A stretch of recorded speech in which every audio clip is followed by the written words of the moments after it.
ഷെയ്ഖ് അൽ അമീൻ bin Noorjan Sahib അൽ ഹെക്മി.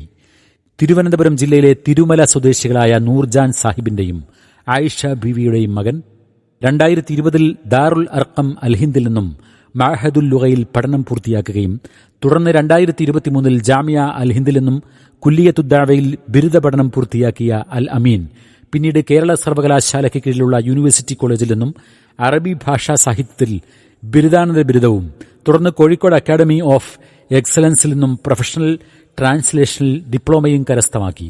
PG പഠന കാലയളവിൽ കേറ്ററ്റ് കരസ്ഥമാക്കുകയും diploma പഠന സമയത്ത് മദീനത്തുൽ ഉലൂം അറബിക് കോളേജ് കാലിക്കറ്റ് സർവകലാശാല അറബിക് വിഭാഗവുമായി ചേർന്ന് സംഘടിപ്പിച്ച ദേശീയ സെമിനാറിൽ പ്രബന്ധം അവതരിപ്പിക്കുകയും ചെയ്തിട്ടുണ്ട്. നിലവിൽ മലപ്പുറം ജില്ലയിലെ കോട്ടക്കൽ സ്ഥിതി ചെയ്യുന്ന അൽമാസ് ഹോസ്പിറ്റലിൽ ഇന്റർനാഷണൽ വിഭാഗത്തിൽ PRO ആണ്. വിസ്ഡം സ്റ്റുഡൻസ് സംസ്ഥാന എക്സിക്യൂട്ടീവ് അംഗമായും പ്രവർത്തിക്കുന്നു.